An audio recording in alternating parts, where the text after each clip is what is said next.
हाँ जी, कल पहला सेमीफाइनल होने जा रहा है चैंपियंस ट्रॉफी का इंडिया और ऑस्ट्रेलिया के दरमियान। और अगर इंडिया को कोई चीज़ से बचना चाहिए, घबराना चाहिए, तो वो खुद अपने आप से, इसलिए क्योंकि मैं जिस तरह से सेमीफाइनल को देख रहा हूँ, जो ऑस्ट्रेलिया की जो साइड है उसको मैं देख रहा हूँ, मेरे हिसाब से ये India would definitely start off as favourites to win this semifinal. Plus they also playing in Dubai, ठीक है ना, and they have played this venue 3 matches before this semifinal, तो उनको डेफिनेटली एक एज तो है। तारीख हमें बताती है, लेकिन तारीख हमें ये बताती है कि जी ऑस्ट्रेलिया को बहुत बड़ा एज है इंडिया के ऊपर जहां आईसीसी नॉकआउट टूर्नामेंट्स की बात आती है, इसलिए क्योंकि इंडिया बहुत स्पेरिंगली जीता है ऑस्ट्रेलिया से नॉकआउट स्टेजेस पे। आई थिंक 2011 के वर्ल्ड कप में 50 उसके वर्ल्ड कप में शायद सेमीफाइनल में इंडिया जीता था। उसके अलावा 2007 के T20 वर्ल्ड कप में इंडिया जीता ऑस्ट्रेलिया से। लेकिन जनरली ऑस्ट्रेलिया ने जो है वो कैसे बोलते हैं अपना पल्ला भारी रखा हुआ इंडिया के ऊपर। और इसकी मिसाल ये है कि in the last two what do you call it major ICC events, which was the World Test Championship final and the 50 overs final in 2023, दोनों दफ़ा ऑस्ट्रेलिया जीत गया। और एक आदमी जो है ट्रेविस हेड, उसने बहुत तंग किया इंडिया को, दोनों मैचेस में उसने रन स्कोर किए। तो जो मैं देख रहा हूँ इंडियन मीडिया में, जो मैं चीज़ें फॉलो कर रहा हूँ, एक चीज़ तो वाज़ेह है कि ट्रेविस हेड से, स्टीव स्मिथ से, इंडियन क्रिकेट फैंस जो है, इंडियन क्रिकेट एनालिस्ट जो है, जितने भी है, वो इन दोनों को बड़ा इनसे थोड़ा सा वो खाइफ है कि ये कहीं फिर कुछ करना जाए। लेकिन देखें, तारीख जो होती है ना, वो चेंज करने के लिए होती है। चीज़ों को आपको हर चीज़ चेंज हो सकती है, तो तारीख भी आप you can change what do call it your past record as well. तो I think India have a very good chance. And don't forget कि यार ये वो टीम है ऑस्ट्रेलिया की जिसमें जो है बहुत पाए के प्लेयर्स मिसिंग है। उनका रेगुलर कप्तान पैट कमिंस नहीं है। और अगर आप किसी भी टीम से, ऑस्ट्रेलिया क्या कोई भी टीम हो, उससे अगर आप पैट कमिंस जैसा प्लेयर, मिचेल स्टार्क जैसा प्लेयर, जॉश हेजलवुड जैसा प्लेयर, या कैमेरॉन ग्रीन जैसा प्लेयर, या आपका मिचेल मार्श जैसा ऑलराउंडर, या फिर स्टॉइनिस जैसा ऑलराउंडर, ऐसे प्लेयर्स अगर आप निकाल देंगे और उसके ऊपर पे सोने पे सुहागा ये कि जो ओपनर इस चैंपियंस ट्रॉफी में जिसने ओपनिंग की है ऑस्ट्रेलिया के लिए, मैथ्यू शॉट, वो भी इंजर्ड हो गया, तो वो भी बाहर हो गया। उसकी जगह एक यंगस्टर को उन्होंने डाला ऑस्ट्रेलिया ने, ठीक है ना। अब इससे ज़्यादा तो भाई ऑस्ट्रेलिया की टीम जो है मेरे हिसाब से उनको सेटबैक नहीं हो सकता। लेकिन क्योंकि ये ऑस्ट्रेलिया का एक हमेशा ये रहा है कि they always tend to give the best when they play in big matches. और जहाँ तक आईसीसी नॉकआउट मैचेस का ताल्लुक है, फाइनल्स का ताल्लुक है, सेमीफाइनल्स का ताल्लुक है, तो उनकी मेंस टीम हो या वुमेन्स टीम हो, उनका ड्रेसिंग रूम में आई डोंट थिंक वो नर्वसनेस होगी या वो फियर होगा जो शायद इंडियन ड्रेसिंग रूम में हो बिफोर द सेमीफाइनल टुमारो, क्योंकि the Australians are very used to playing in such big matches. But then it's not very easy कि आप इतने पाए के प्लेयर्स, जैसे ये 5-6 प्लेयर्स जो है, ये बाहर है, या तो इंजरीज की वजह से बाहर है, या फिर क्या बोलते हैं पर्सनल रीजंस की वजह से बाहर है, या फिर रिटायर हुए हैं, जैसे स्टॉइनिस ने अपनी रिटायरमेंट अनाउंस कर दी वनडे की, although he was named in the champions trophy squad. तो it's not going to be easy for Australia to replace such players. Now Australia played all its matches in Pakistan. Pakistan में conditions बहुत different, very different from what they'll find in Dubai. क्योंकि पाकिस्तान में जब उन्होंने England को हराया 350 chess करके, या अफगानिस्तान के खिलाफ उन्होंने कैसे बोलते हैं अपना जिस तरह से स्टार्ट किया 325-26 चेस करते हुए, तो that was because the pitches in Pakistan where they played were like very good for batting. Dubai में ऐसा नहीं होने वाला। आज रोहित शर्मा का मैं इंटरव्यू पढ़ रहा था, अच्छी बात की उसने कहा कि भाई काफ़ी वो उसको अपसेट था वो कि लोग ये कह रहे हैं कि इंडिया को एडवांटेज है। तो उसने एक पॉइंट बड़ा अच्छा रेस किया। उसने कहा कि भाई 3 मैचेस जो हम खेले हैं दुबई में, तीनों में हमें खुद नहीं पता था कि पिच कैसे बिहेव करेगी, क्योंकि तीनों मैचेस इंडिया खेला दुबई में और जीता, तीनों में पिच ने डिफरेंट बिहेव किया। जैसे कल के मैच में अगेंस्ट न्यूजीलैंड बिल्कुल पिच का बिहेवियर डिफरेंट था, and the spinners had a big role to play in yesterday's match. That is why India played 4 matches. So in a way he's right, but then advantage है India को, definitely advantage ये ज़रूर है कि क्योंकि वो एक ही वेन्यू पे है, एक ही ड्रेसिंग रूम में आ रहे जा रहे हैं, वो तो उससे बड़ा फ़र्क पड़ता है, जबकि ऑस्ट्रेलिया ने ट्रैवल किया है।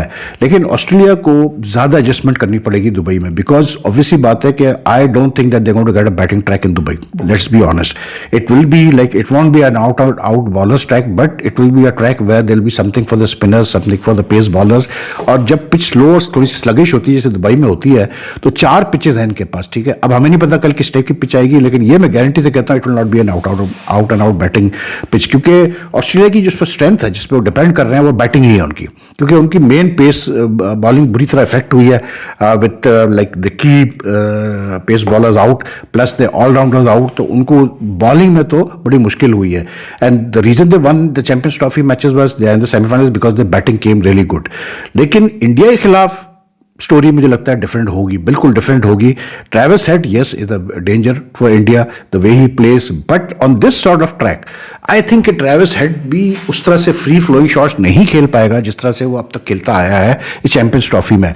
Remember even in the final world cup final 50 over world cup final, और even for that matter in the recent test series में जहाँ उसने एक जगह पे बड़ा अच्छे रन किए थे एक टेस्ट मैच में, या फिर जो टेस्ट का मतलब टेस्ट चैंपियनशिप फाइनल था, वो सारी पिचेस दुबई से बिल्कुल मुख्तलिफ थी। इवन जो इंडिया में अहमदाबाद में जिस पे फाइनल में हारा था India, that pitch was also different from what we will most probably find in Dubai tomorrow.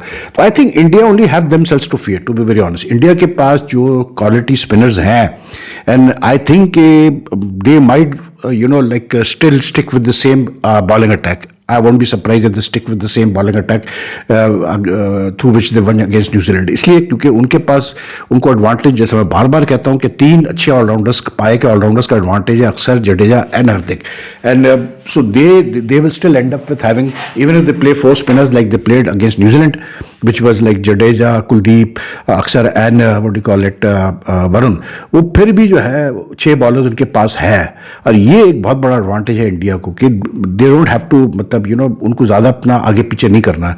Batting more than the bowling, I think it's the batting which has to come good tomorrow, क्योंकि batting उनकी ऐसी रही है India की कि at times they are very good, but at times then we see that they struggle also. इसकी वजह यह है कि अब रोहित और विराट उस स्टेज पे आ चुके हैं अपने कैरियर के कि they are not youngsters any more, तो you don't know what to expect from them. They will depend a lot on Shubman Gill, they will depend a lot on Shreyas Iyer, और डेप्थ जो उनके पास है ना बैटिंग की, वो उनको बहुत बड़ा एज दे रही है कि उनको कम से कम ये पता है कि यार हमारा नीचे तक जो है बैटिंग जा रही है। तो I think India definitely has a very big advantage over Australia. लेकिन ये ऑस्ट्रेलिया का जो सिलसिला होता है ना कि इनका वही नेवर से डाई स्पिरिट वाली बात है, ये मतलब व्हेन यू लीस्ट एक्सपेक्ट, या आपको जो है आपके ऊपर चढ़ के आ जाएंगे। And the bowling also is not strong, but it's neither like you can say that they are not what you call it, कोई वो मतलब हंटर खाने के लिए नहीं आया भाई, वो भी ठीक है, लेकिन उनको मैथ्यू शॉट के ना होने से फर्क पड़ेगा, इसलिए क्योंकि उसने लास्ट मैच में भी बहुत अच्छी बॉलिंग की थी, and is quite a capable of spinner, तो that does make a difference to Australians bowling attack. उनके आप अगर सिर्फ 2-3 प्लेयर्स पे फोकस करेंगे तो आप गलती करेंगे। अगर इंडिया सिर्फ अगर ट्रेविस हेड पे फोकस कर रहा है या स्टीव स्मिथ पे फोकस कर रहा है तो गलत कर रहा है। ट्रेविस हेड देखें, ट्रेविस हेड एक ऐसा प्लेयर है जिसको अगर आप रूम देंगे, स्पेस देंगे, वो आपको नहीं बख्शेगा। आप the only thing you can do with him is that you need to attack his stumps all the time, round the wicket हो, over the wicket हो। उसको आप outside the off stump with नहीं दें, उसको आप पैड पे bowling नहीं कराएं, आप उसको जब स्पेस नहीं देंगे, क्योंकि वो क्या करता है कि वो स्पेस बनाता है अपने लिए, वो स्पेस जो वो वेट करता है, जैसे ही बॉलर डिलीवरी साइड में आता है तो then he makes he tries to get that balance, मतलब while trying to create a shot, he is more of what you call it, कैसे बोलते हैं, स्ट्रोक प्लेयर। तो वो ऐसा प्लेयर है कि जिसको अगर आपने स्टंप्स पर अटैक किया तो आप सही रहेंगे। एंड लाइक इंडिया या जिस तरह से खेल रहा है, जिस तरह इन्होंने लास्ट नाइट हराया न्यूजीलैंड को भी, आप they will have to really play badly with this team to not win this Champions Trophy. I'll be very honest. मतलब वो कहते हैं ना कि आप ऑन पेपर तो अच्छे से अच्छे प्लेयर आपके पास हो, लेकिन अगर आप on a given day perform नहीं करेंगे तो फिर तो आप कुछ भी नहीं कर सकते। Then you have had it. तो बात वही है कि परफॉर्म करना है सारे प्लेयर्स ने, लेकिन जो आप सिलेक्शन की बात करते हैं, जो आप कॉम्बिनेशंस की बात करते हैं, जो आप बैलेंस की बात करते हैं, वो सब कुछ है इंडिया की टीम के अंदर, and they can do well. They should, to me, they should be in the final. To me they should also end up winning the final.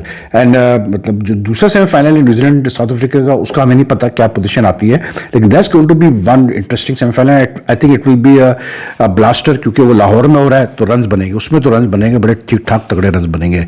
लेकिन मैं देख रहा था एक जो कंट्रोवर्सी चली हुई है, वो कहते हैं ना कि वो कंट्रोवर्सी देख के मुझे वो कहावत याद आई कि अपने पैरों पे कुल्हाड़ी मारना। तो ये कोई कांग्रेस पार्टी की स्पोक्स वुमेन है, स्पोक्स पर्सन है, डॉक्टर पता नहीं शमा करके मोहम्मद, और किसी ने ट्वीट किया अबाउट रोहित शर्मा, ठीक है। अब इस खातून ने नहीं किया था ट्वीट, किया किसी और ने ट्वीट, इन्होंने उसके ऊपर जवाब दिया।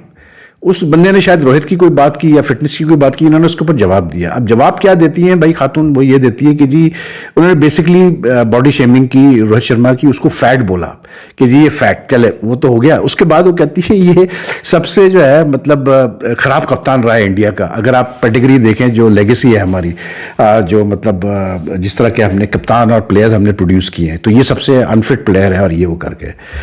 अब यार मुझे ये समझ में, फिर उसके बाद जब जाहिर सी बात है हंटर तो पढ़ रहे हैं अब सोशल मीडिया पे, बीजेपी भी इन्वॉल्व हो गया क्योंकि ये तो कांग्रेस को है मामला है, तो पॉलिटिक्स इन्वॉल्व है। लेकिन जिस तरह से वो डिफेंड करने की कोशिश कर रही हैं अपने आप को, that is laughable, that is really laughable. कि मैंने जनरलाइज टर्म्स में बात की, जब मैंने फैट बोला, यू डोंट नाउ डेज, आजकल की दुनिया में जहाँ इतना सेंसिटिविटीज़ आ गई हैं, you can't do that, you can't do that at all. अब आप ये सारे वर्ड्स, एक वक्त था कि बहुत सारे ऐसे वर्ड्स थे जो हम मतलब ऐसे इस्तेमाल करते थे, कोई बुरा नहीं लगता था। अब अगर हम वो वर्ड्स इस्तेमाल करें तो लोग कहेंगे ओ देखो जी ये तो बड़ा रेसिस्ट आदमी है, ये तो बड़ा ऐसा है, ये तो बड़ा वैसा है। तो you have to be very careful about what you say these days. So now she is trying to defend herself. बहरहाल जो कांग्रेस पार्टी की एक और कोई लीडर है, उन्होंने तो कह दिया कि हम बिल्कुल इसको देख रहे हैं और उसको नहीं ऐसी ट्वीट करनी चाहिए थी, और स्पेशली अबाउट कैप्टन जो कि इंडिया का कप्तान है। एंड दैट्स माई पॉइंट कि यार जब आप ट्वीट कर रहे हैं तो आप ये तो देख लो कि आप किसके बारे में ट्वीट कर रहे हो। आप मतलब कप्तान है वो इंडिया का, खुदा खौफ करो, वो इंडिया का कप्तान है, वो बड़ा एक नाम है यार क्रिकेट का। मतलब आई डोंट नो इस खातून को कितना पता क्रिकेट के बारे में, क्या इनका बैकग्राउंड है, लेकिन जिस खातून को ये ना पता हो कि, जिसको ये ना पता हो, मैं खातून ही क्यों बोलूँ, मतलब जनरली जिसको ये ना पता हो कि रोहित शर्मा क्या प्लेयर है या कैसा प्लेयर है, तो वो फिर उसका मतलब क्रिकेट का पता ही नहीं। When you say that Rohit Sharma तो सबसे खराब कप्तान रहा है, तो फिर आप बेवकूफ़ इंसान है, साफ सीधी बात है। Rohit Sharma is may never have been as what you call it, वो कहते हैं ना कि उतना सैवी वो नहीं रहा है जैसे कि दूसरे तेंदुलकर या कोहली शोली टाइप के जो प्लेयर्स आए, गंगुली वगैरह टाइप का है। लेकिन I tell you this guy has been one of the most effective captains and batters with the way he plays, the way he approaches the game with his laid back style। तो इसकी अपनी एक जगह है Indian cricket में जो नहीं कोई ले सकता उससे। अब plus don't forget his performance in IPL as captain, यार कितनी दफ़ा उसने टाइटल जिताया है। तो it was unnecessary tweet from this lady, and I think what she needs to do is she needs to apologise immediately कि भाई गलती से मैंने हो गया, जज्बात में मैंने आके बोल दिया, लेकिन आई रिस्पेक्ट हिम। वरना मैं आपको बताऊँ ये कॉन्ट्रोवर्सी जो है ना, अगर इंडिया कल जीता तो इसको और हंटर पड़ेंगे, और अगर कहीं इंडिया हार गया तो फिर डॉक्टर शमाय जो भी है ये फिर जो है हीरो बन जाएगी क्योंकि आपको और हमें पता है कि हमारे कितने में हार को तो कोई बर्दाश्त करता नहीं है, हम फिर बहुत हंटर मारते हैं इंडिया। लेकिन मुझे कहीं फील ये आती है कि इंडियन क्रिकेट फैन जितने भी है ना, ये थोड़ा सा ऑस्ट्रेलिया को देख के ये अपना काफ़ी हद तक जो है ये चीज़ एक्सेप्ट कर लेते हैं कि यार हम इनसे हार सकते हैं, क्योंकि ऑस्ट्रेलिया ने इतनी दफ़ा इनको दुख दिए हैं कि they are mentally like prepared they can lose to Australia. But I don't think India will lose tomorrow to Australia. Let's be interesting semifinal, तो देखते हैं क्या होता है। बाकी अगर आपको ये वीडियो पसंद आए तो लाइक एंड शेयर कीजिएगा। If you follow my channel, you like my content, you haven't subscribe as yet, do press the subscribe button and also the bell icon button so that you get the latest notification updates about my channel whenever I upload a video. And the more you like and share this video, it really helps my channel grow. So your comments are welcome. Take care. आपसे कल मुलाकात करते हैं। अल्लाह हाफिज़ जी।